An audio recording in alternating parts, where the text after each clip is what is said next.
Hello my dear friend, welcome back to our channel. तो आज की हमारी वीडियो का टॉपिक है export import policy. As you must be aware that the economic reforms were introduced in July 1991 in India. As a result the external sector was significantly liberalized. EXIM policy focus on the facilitations and promotion of export and liberalization of import। जैसे कि आप जानते हो 1991 में क्या हुआ, हमारे जो इकोनॉमिक रिफॉर्म्स है वो आए थे। यानी कि इसके अंदर क्या हुआ, हमारी इकोनॉमी को लिबरलाइज कर दिया गया। एक्सपोर्ट को प्रमोट करने की कोशिश की गई, एक्सपोर्ट को बढ़ावा दिया गया। जो प्रिंसिपल ऑब्जेक्टिव था एक्सपोर्ट प्रमोशन का 2002 और 7 में, वो क्या था? To facilitate the sustain growth in the export and to attain a shares of at least 1% of globalise merchandise trade. Main motive यही था एक्सपोर्ट का कि हमें अपनी कंट्री की क्या करना है, ग्रो करना है, साथ ही साथ हमें एक इम्पोर्टेंट शेयर जो है वर्ल्ड ट्रेड में अपना शो करना है।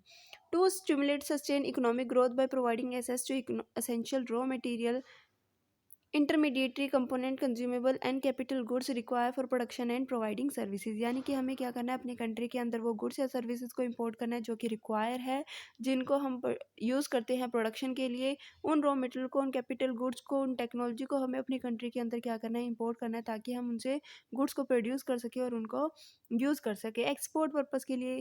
जब एक्सपोर्ट करेंगे तभी हमारी इकोनॉमी की ग्रोथ होगी, और एक्सपोर्ट करने के लिए हमें इन गुड्स को इंपोर्ट करना असेंशियल है। Also, to enhance the technical strength and efficiency of the Indian agriculture industry and services. और मेन मोटिव क्या था एग्जिम पॉलिसी का, कि जो टेक्नोलॉजिकल स्ट्रेंथ है उसको एनहेंस करना, साथ ही साथ एग्रीकल्चर, इंडिया की एग्रीकल्चर इंडस्ट्रियल सर्विसेज को क्या करना है, स्ट्रेंथन और इफेक्टिव बनाना है। This improve their competitive strength and generate new employment opportunity. The attainment of international expected standard of quality is increase. यानी कि अगर हम क्या करते हैं, अपने एक्सपोर्ट इम्पोर्ट को लिबरलाइज करते हैं, एक्सपोर्ट को जो है वो क्या करते हैं, प्रमोट करते हैं, और इम्पोर्ट को लिबरलाइज करते हैं, तो कहीं ना कहीं हम क्या चाह रहे हैं, कॉम्पिटिटिव स्ट्रेंथ को अचीव करना चाह रहे हैं, साथ ही साथ हम एम्प्लॉयमेंट जनरेशन्स को बढ़ाना चाह रहे हैं, एम्प्लॉयमेंट अपॉर्चुनिटी को बढ़ाना चाह रहे हैं। और क्या है कि जो इंटरनेशनली एक्सेप्टेड स्टैंडर्ड्स को हम क्या करना चाह रहे हैं, अटेन करना चाह रहे हैं। To provide consumer with good quality goods and services at international price while at the same time creating a level playing field for the domestic producer। सबसे पहले हम ये चाह रहे हैं कि जो भी इंटरनेशनली हम क्या करते हैं, गुड्स को सेल कर रहे हैं, तो कहीं ना कहीं उनकी क्वालिटी अच्छी होनी चाहिए, रीजनेबल प्राइस होना चाहिए, ताकि हम इंटरनेशनली उन गुड्स को क्या कर सके, सेल कर सके। The objective will be made through the coordinating efforts of the state government and all the department of the government of India, journal and institutions of commerce and industry, and the director general of foreign trade and its network of regional offices in particular। Main motive जो objective है वो क्या है, कि coordinated efforts होना चाहिए सारे department का, स्टेट गवर्नमेंट का, ताकि हम इन ऑब्जेक्टिव को अचीव कर सके। This will be achieve with their shared vision and commitment and in the best spirit of facilitations in the interest of promotion of trade in goods and services। यानी कि basic objective क्या है, कि जो भी हमारे एग्जिम पॉलिसी के objective है उसको हम कोऑर्डिनेशन में क्या कर सके, अचीव कर सके।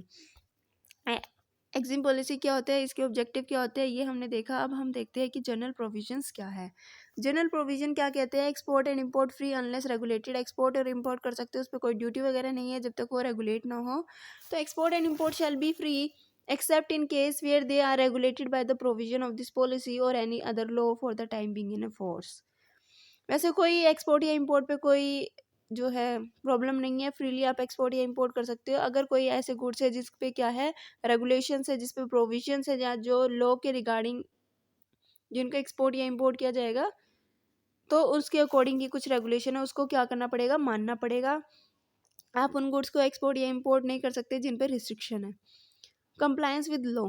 कंप्लायंस विद लॉ क्या कहता है, एवरी एक्सपोर्टर और importer shall comply with the provision of the Foreign Trade Act 1992, the rules and order made thereunder, the provision of this policy and the terms and condition of any license, certificate, permission granted to him, the provision of any other law for the time being in force will also be applicable। यानी कि आप goods को export या import तो कर सकते हो, लेकिन जो फॉरेन ट्रेड एक्ट के अंदर जो भी रूल्स रेगुलेशंस है, जो भी ऑर्डर्स है, जो प्रोविजन है, उनको मानना पड़ेगा। अगर कोई गुड्स ऐसे है जिनके लिए आपको लाइसेंस की ज़रूरत है, तो बिना लाइसेंस के आप उनको क्या नहीं कर सकते, एक्सपोर्ट या इंपोर्ट नहीं कर सकते। उसके बाद आता है इंटरप्रिटेशन ऑफ द पॉलिसी, यानी कि explanation of the policy. If any question और doubt raise in respect of the explanation or of the any provision of the policy, the decision director the decision of the director general of foreign trade shall be final and binding, यानी कि कोई भी एक ऐसी policy है जो आपकी समझ में नहीं आ रही है, जिसके बारे में आपको अच्छे से नहीं पता, तो जो जो भी डायरेक्टर जनरल फॉरेन ट्रेड बताएंगे, जो भी उनका फाइनल या बाइंडिंग डिसीजन होगा, वो क्या करना पड़ेगा, मानना पड़ेगा। उसके बाद है प्रोसीजर।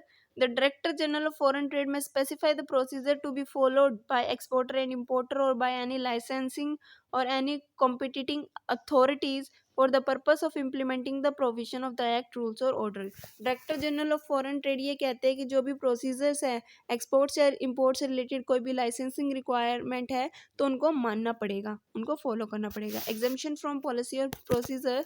इफ द एक्सपोर्टर और importer find genuine hardship regarding the provision of the policy, or if the procedure is likely to have an adverse impact on the trade, the request for relaxation may be made to the director general of foreign trade। यानी कि अगर आपको लग रहा है कोई भी ऐसी पॉलिसीज है या ऐसे प्रोसीजर है जो क्या कर रहे हैं, कहीं ना कहीं डिफिकल्टी क्रिएट कर रहे हैं, कहीं ना कहीं जिसका एडवर्स इम्पैक्ट आ रहा है ट्रेड पे, तो उसके रिगार्डिंग आप क्या कर सकते हो, रिक्वेस्ट कर सकते हो director general of foreign trade से कि इस तरीके की जो पॉलिसी या प्रोसीजर है उसको क्या किया जाए, उससे एग्जेम्पशन दी जाए, छूट दी जाए और उनको हटाया जाए।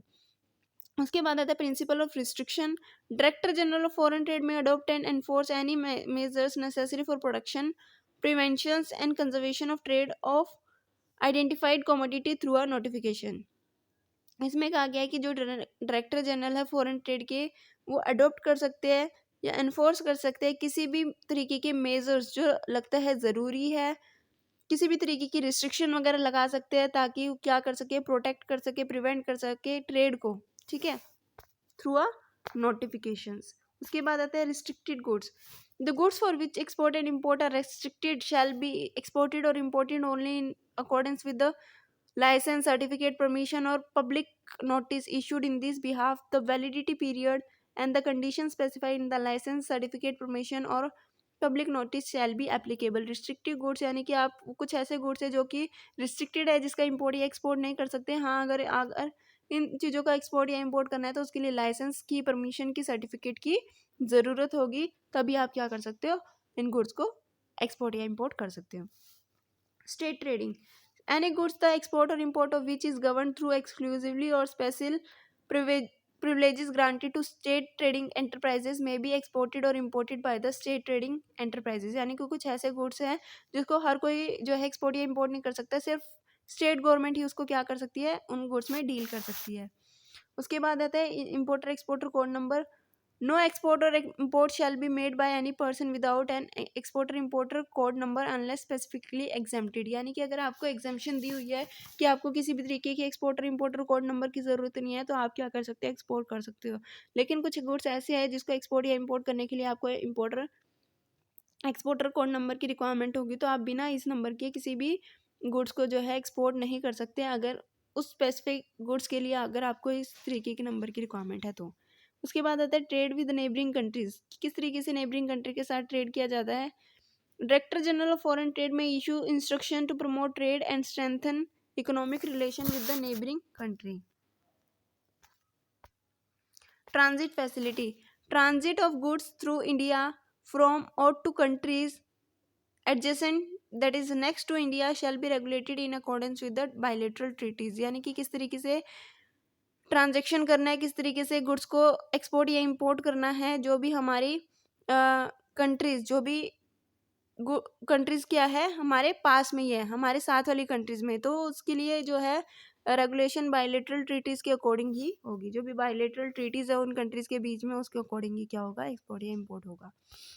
जनरल प्रोविजन तो हमने पढ़ लिए, लेकिन अब हम बात करते हैं इंपोर्ट की। तो इंपोर्ट के लिए कुछ पॉइंट्स हैं जो हम पढ़ते हैं, क्या है एक्चुअल यूज़र कंडीशन, कि capital goods, raw material, intermediatory, consumable parts, spares, accessories, instrument and other goods which are importable without any restriction may be imported by any person। कुछ ऐसे गुड्स है जो आप इंपोर्ट कर सकते हो बिना किसी रिस्ट्रिक्शन के। If such import require license, certificate, permission, the actual user alone may import such goods unless exempted। यानी कि अगर इस तरीके के गुड्स के लिए अगर आपको लाइसेंस की ज़रूरत है, तो एक्चुअल जो यूज़ करने वाला है वो ही इन गुड्स को क्या करेगा, मंगाएगा, इन गुड्स को इंपोर्ट कर सकता है। Second hand goods. All the second hand goods shall be restricted for import and may be imported only in accordance with the provision of the policy. Second hand goods को restriction है, second hand goods को आपको क्या नहीं कर सकते, import नहीं कर सकते, अगर इंपोर्ट करना चाहते हो तो उसके लिए अगर कोई प्रोविजन है, कोई पॉलिसी है, तो उनको उनके अकॉर्डिंग ही क्या करना पड़ेगा, इंपोर्ट करना पड़ेगा। इंपोर्ट ऑफ सैंपल में B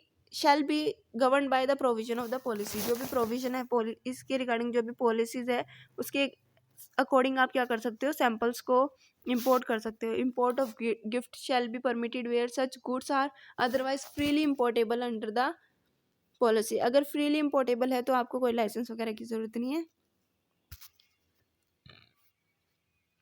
Import on export basis. New or second-hand capital goods, equipment, component parts and necessary container meant for packing of goods for export.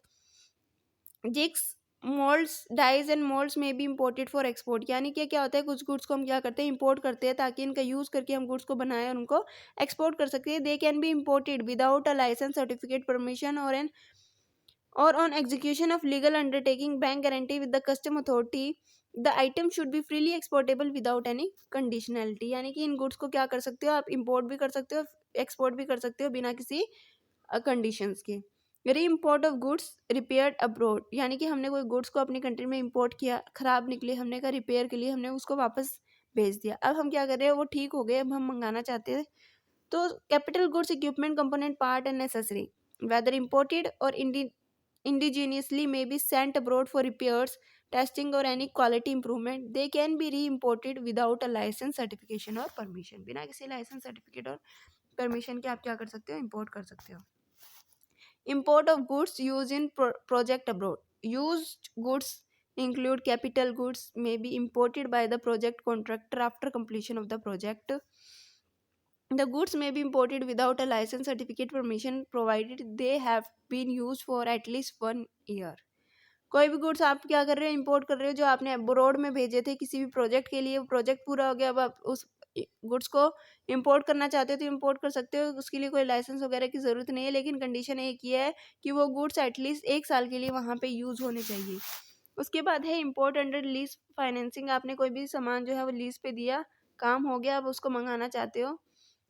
Import of new capital goods under lease financing is permitted, यानी कि कोई भी नया capital goods lease पे मंगा रहे हो, rent पे मंगा रहे हो, तो उसके लिए परमिशन है, कोई लाइसेंस की ज़रूरत नहीं है।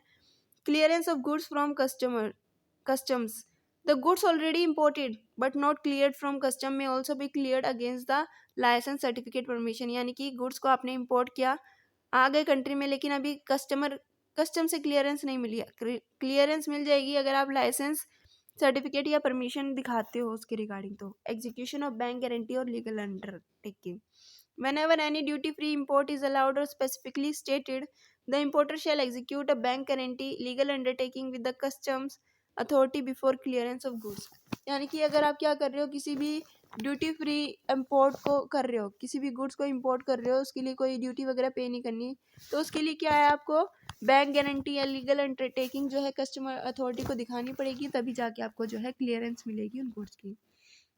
एक पॉइंट और है, private public bonded warehouse for import. Goods को इंपोर्ट कर सकते हो प्राइवेट या पब्लिक बॉन्डेड वेयर हाउस से। Private public bonded warehouse may be sent up in the domestic tariff area as per the terms and conditions of notification issued by the Department of Revenue. इसके बाद हम पढ़ते हैं export के regarding. Export के regarding क्या provisions है, freely export. All goods may be exported without any restriction except to the extent such export are regulated by the provision of the EXIM policy or any other law for the time being in force. हर एक तरीके की goods को आप freely export कर सकते हो जब तक उस पर कोई रेगुलेशंस नहीं है। अगर किसी गुड्स पे रेगुलेशंस है तो आपको उन प्रोविजंस को फॉलो करना पड़ेगा, उन पॉलिसीज़ को फॉलो करना पड़ेगा, तभी आप क्या कर सकते हो, इंपोर्ट कर सकते हो। एक्सपोर्ट्स ऑफ सैंपल, कोई सामान बेचना है, एक्सपोर्ट करना है, उसके लिए आपको सबसे पहले सैंपल भेजना चाह रहे हो, सैंपल मंगवा रहे हो, तो क्या हम सैंपल को एक्सपोर्ट कर सकते हो। Export of sample are and free of charges goods shall be govern by the provision of the policy. जो भी प्रोविजन है उनको फॉलो करना पड़ेगा, उन प्रोविजन को अकॉर्डिंग आप क्या कर सकते हो, सैंपल को एक्सपोर्ट कर सकते हो। Export of passenger baggage, bona fide personal baggage may be exported either along with the passenger or if unaccompanied within 1 year from before or after the passenger departure from India. Export of personal baggage, passenger baggage का मतलब है luggage, कि कोई भी हमारे क्या आया था, इंडिया में आया था, अब वो अपना सामान भूल गया, या तो उसके साथ या अलग से उस सामान को हमें क्या करना है, भेजना है, एक्सपोर्ट कर सकते हैं 1 साल के अंदर अंदर। उसके बाद है एक्सपोर्ट ऑफ गिफ्ट। गिफ्ट को किस तरीके से एक्सपोर्ट करना है, goods including edible items of value not exceeding ₹1 lakh in a licensing year may be exported as a gift. यानी कि 1 लाख रुपए तक के आप गिफ्ट को एक्सपोर्ट कर सकते हो, उसके लिए लाइसेंस की ज़रूरत नहीं है। Export of spares, warranty spares of plant equipment or any other goods whether indigenous or imported may be exported along with the main equipment. It can be also exported subsequently within the contracted warranty period subject to approval of RBI. आप क्या कर सकते हो, किसी भी spare parts को क्या कर सकते हो, एक्सपोर्ट कर सकते हो, उसके लिए आपको RBI का अप्रूवल चाहिएगा, ठीक है। Third party export, third party export shall be allowed. Export of imported goods. Goods imported may be exported in the same or subsequently the same form without a license, certificate, permission. The item shall not be restricted item. उसके बाद आता है हमारा export of replacement goods. Goods और parts there have on being exported and found defective or damaged or unfit may be replaced free of charges by the exporter. They should not be restricted item. इसमें ये कहा गया, आपने क्या किया, कोई भी गुड्स को एक्सपोर्ट किया था, वो ख़राब निकला, अब आप क्या कर रहे हो, उसको रिप्लेस करके बदल के दे रहे हो, तो इसमें कोई भी जो है चार्ज वगैरह नहीं लगेंगे। लेकिन रिस्ट्रिक्शन ये होनी चाहिए कि जो गुड्स है वो क्या नहीं होनी चाहिए, रिस्ट्रिक्टेड आइटम नहीं होनी चाहिए, उन गुड्स पे किसी भी तरीके की कोई रिस्ट्रिक्शन नहीं होनी चाहिए। उसके बाद आता है एक्सपोर्ट ऑफ रिपेयर्ड गुड्स। आपने गुड्स को सेंड किया, ख़राब निकले, आप उनको रिपेयर करके भेज रहे हो। गुड्स और parts are exported and found defective or damaged or unfit may be imported for repairs and subsequently re-exported. Private bonded warehouses exclusively for export may be sent up in the domestic tariff area as per the terms and condition of the notification issued by the Department of Revenue. उसके बाद है denominations of export contract. All the export contract and invoices shall be denominated either in the freely convertible currency or Indian rupees. The export proceeds shall be realized in freely convertible currency. If the payment are received through the Asian Clearing Union, they shall be denominated in ACU dollar. इसमें यही कहा गया है कि आपने कोई भी goods को एक्सपोर्ट किया, उसके लिए क्या मिल रहा है, आपको करेंसी मिल रही है, तो उस पर आपके कोई चार्ज नहीं लगेंगे। अगर आप उसको कन्वर्ट करवा रहे हो तो फ्रीली आप क्या कर सकते हो, अपनी कंट्री में उसको कन्वर्ट करा सकते हो। लेकिन कंडीशन ये है कि ये जो पेमेंट है वो रिसीव होनी चाहिए थ्रू एशियन क्लियरिंग यूनियन के द्वारा। Realisation of export proceeds. If an exporter fail to realize the export proceeds within the time specified by the RBI, he or she will be liable to action in accordance with the provision of the policy or act. यानी कि आपने कोई सामान export किया, अभी तक पैसा नहीं मिला, ठीक है, स्पेसिफिक टाइम के अकॉर्डिंग, तो आप क्या कर सकते हो, कोई भी एक्शंस जो है उसके रिगार्डिंग जो लाइबल एक्शंस है वो ले सकते हो। Free movement of goods. Goods meant for export shall not be withheld, delayed for any reason by any agency of the government. In case of doubt, undertaking may be asked from exporter. Freely movement of goods. Goods को freely आप क्या करोगे, export करोगे, अपने पास नहीं रखना। अगर किसी भी तरीके का डाउट है, ठीक है, तो एक्सपोर्टर से पूछ के क्या कर सकते हो, क्लियर कर सकते हो। No seizure of stock. The stock which disturb the manufacturing and delivery schedule of export shall not be seized by any agency. In exceptional case it can be seize on the basis of prima facie evidence. यानी कि किसी भी तरीके के goods को क्या नहीं करना, सीज नहीं करना, जब्त नहीं करना। अगर कोई एविडेंस है तो आप कर सकते हो, बिना किसी एविडेंस के कोई भी गुड्स को सीज करके नहीं रखना। Export promotion council are set up to promote the export from the country. उसके बाद आता है registration cum membership certificate. Any person applying for a licence certificate permission to import or export or to get any other benefit or concession shall be required to further registration cum membership certificate. तो ये थी आज की हमारी video जिसमें हमने पढ़ा general provision regarding export and import. Export क्या होता है, इंपोर्ट क्या होता है, ठीक है, ये सारी चीज़ें हमने पढ़ी। जनरल प्रोविजंस के बारे में पढ़ा और एक्सपोर्ट इंपोर्ट पॉलिसी क्या होती है, इसके ऑब्जेक्टिव क्या होते हैं, ये सारी चीज़ें पढ़ी। आई होप कि आपको टॉपिक क्लियर हो गया होगा। क्लियर हो गया तो वीडियो को लाइक शेयर सब्सक्राइब करना मत भूलना। Thanks for watching.